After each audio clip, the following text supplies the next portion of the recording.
E aí galera, tudo bom com vocês? Espero que sim.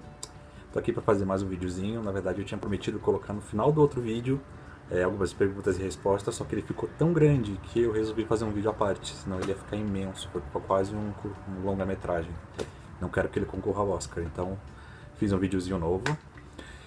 Primeiro aviso que eu queria dar: vídeo sobre seleção. Vocês me infernizaram para fazer um vídeo sobre seleção e ele tá com tipo 200 visualizações, que eu acho que a maioria é minha mãe dando F5, dando reload na página. Então assistam o vídeo. Modéstia à parte, ele ficou legalzinho, então ele tem algumas dicas que são bacanas. Quem me pediu, então por favor, veja o vídeo. Ele tá lá com quase largado as traças, tem bolas de feno passando no meu canal. Assistam o vídeo, por favor, tá bom? E é isso, vamos lá as perguntinhas que me fizeram, tá? Vídeo sobre seleção, várias pessoas pediram, acabei de fazer. 15 minutinhos, meu vídeo anterior, espero que assistam. Primeira perguntinha, perguntaram: você já pensou em desistir da profissão? Se sim, por quê? Não pensei ainda não, tá? Tô super feliz na profissão, na verdade foi uma conquista que eu tive há pouco tempo atrás, tem um ano e pouquinho que eu tô trabalhando nessa profissão. Tô realizado, tô muito feliz. Como qualquer profissão, tem pontos altos e pontos baixos, né? Tem lado positivo e lado negativo.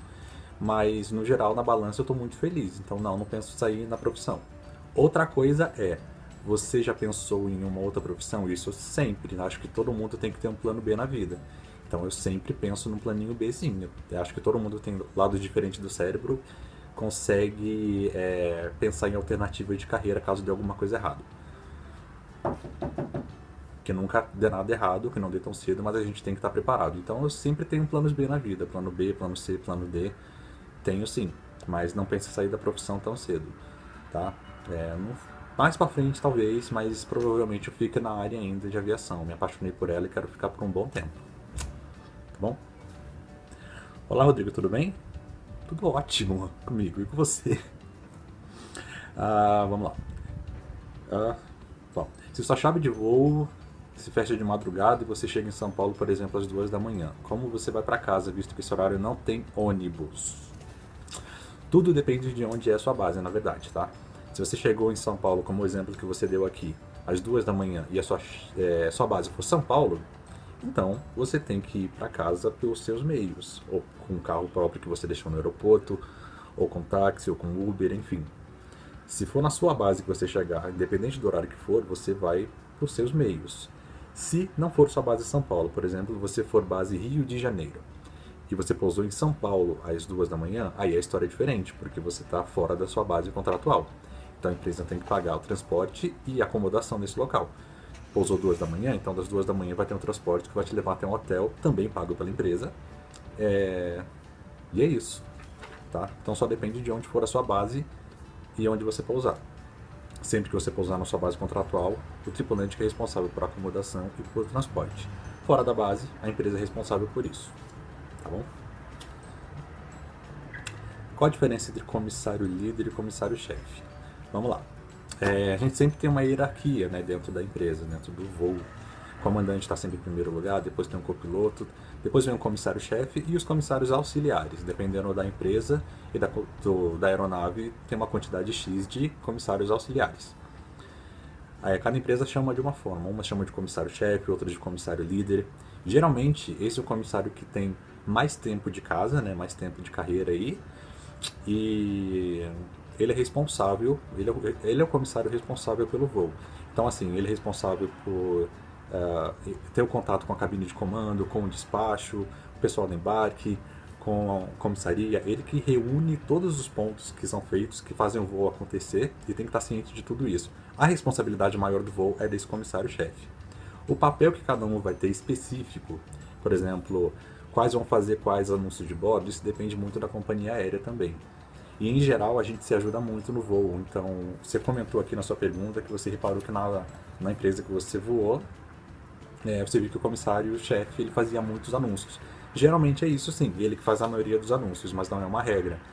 Até porque pode estar escrito no manualzinho que o comissário-chefe faz tal anúncio, mas no dia a dia a gente se ajuda. Então a gente vê que o comissário-chefe está fazendo uma coisa, então os auxiliares vão lá e ajudam, acabam fazendo também.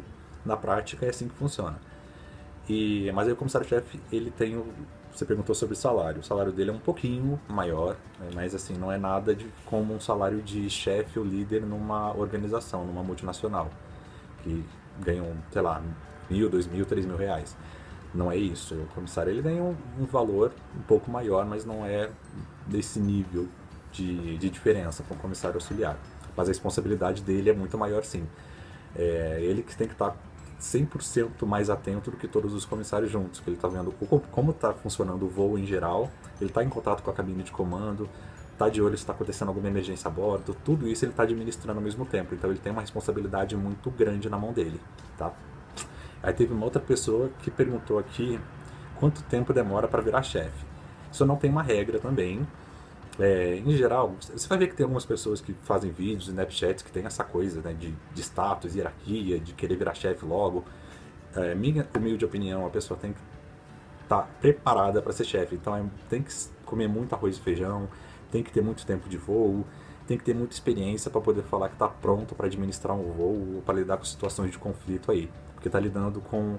E a pessoa tem que ter perfil também de liderança, né? Porque está lidando com outros auxiliares e que pode, de repente, ter que lidar com pessoas de uma forma diferente. Então não pode ter qualquer perfil, né? Tem que ser uma pessoa bem preparada aí, que tem um perfil bem específico. Então depende da empresa. Tem empresas... A maioria das empresas leva alguns anos, né? Para você surgir um cargo de liderança aí. Pode variar conforme muitas coisas. Por exemplo, uma empresa abriu uma base nova e abriu oportunidade para pessoas interessadas se candidatarem a serem chefes. Então pode ser que uma pessoa que tem um pouco menos tempo de voo pode se candidatar porque para ela é conveniente e de repente ela consegue uma promoção. Depende, varia, tá? Mas não existe uma regra para quanto tempo você vira chefe. Eu só acredito que a pessoa tem que fazer aquele, como se fala, aquela reflexão se ela está realmente preparada para ser antes de se candidatar, porque é uma responsabilidade grande que tem na mão. Tá? Acho que é isso. Como que é o treinamento de vocês? Olha, na verdade, assim, eu falei sobre treinamento no vídeo que eu falei sobre primeiros voos.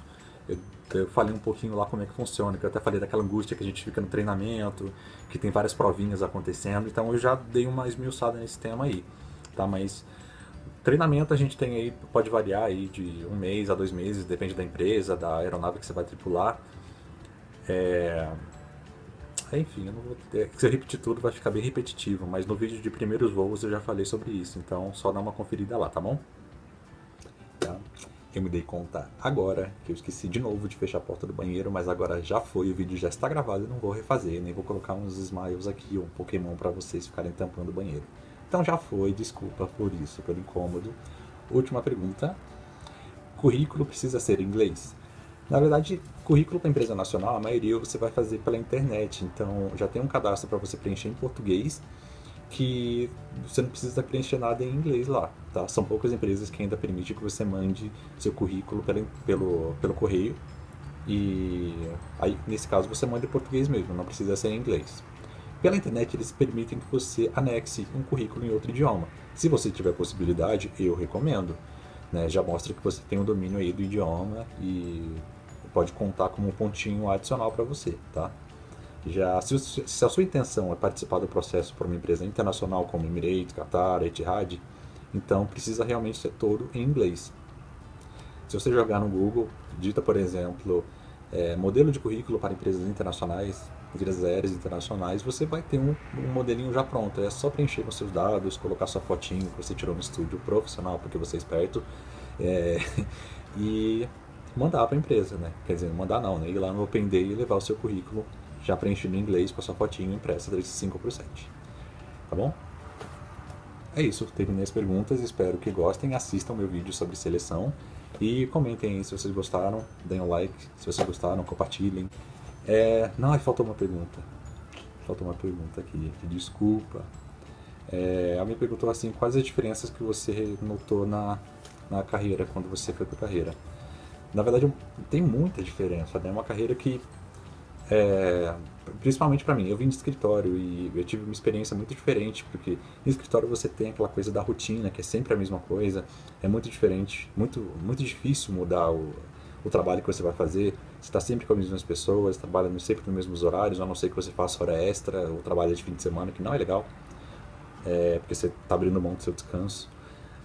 E quando eu fui pro voo, eu vi que assim, primeiro que eu perdi totalmente a minha referência de tempo. Você trabalha com escala, então suas folgas podem ser dia de semana, pode ser um sábado, pode ser uma segunda, pode ser uma quarta. E eu não estava acostumado com isso. Então, hoje alguém me pergunta, vamos fazer alguma coisa sexta? Eu, pera, que dia é hoje? Né? Hoje é quarta, hoje é quinta? Beleza, vamos. Aí eu dou uma olhada na minha escala e vejo se eu estou livre ou não. Eu perdi totalmente essa referência de tempo.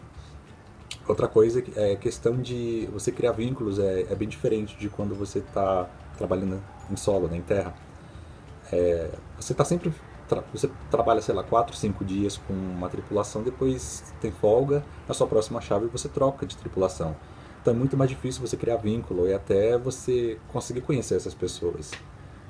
Vou dar um exemplo agora. Eu estava numa chave de voo e eu fiquei voando com pessoas que eu não conhecia, nunca tinha visto elas. E não dá tempo de você criar aquela afinidade, as pessoas estavam numa vibe de trabalhar mesmo, sabe? Então foram alguns dias que eu fiquei sem conversar com a tripulação, porque a gente estava lá para fazer o voo, para trabalhar, chegava no pernoite, cada um queria fazer uma coisa, então não teve aquela interação entre a tripulação e aí, enfim, é uma pegada um pouco diferente. Aí eu cheguei aqui na minha casa, por exemplo, meus colegas estão todos trabalhando, então hoje eu tô naquele momento My Loneliness is Killing Me, momento Britney. É, mas isso não é comum de acontecer, é que às vezes pode acontecer, né? Não é o comum da profissão, mas às vezes a gente tem que estar preparado porque uma pessoa carente, por exemplo, tem mais dificuldade para lidar com isso. Então vão se preparando. Se você for aquela pessoa que gosta de ter atenção ou pessoas ao redor o tempo inteiro, tem os momentos que a gente está mais sozinho na profissão, que a gente pode estar um pouco mais carente. Mas isso é muito diferente de outros tipos de trabalho. No geral é muito satisfatório, né? Quem tem o perfil, quem realmente gosta desse tipo de trabalho ou da forma que a gente lidar, com certeza acaba se achando aí. Eu me achei, né? Tem os altos e baixos, mas eu me achei, estou muito feliz. É isso, gente. Espero que tenham gostado e mandem novas sugestões, tá bom? Obrigado, até a próxima.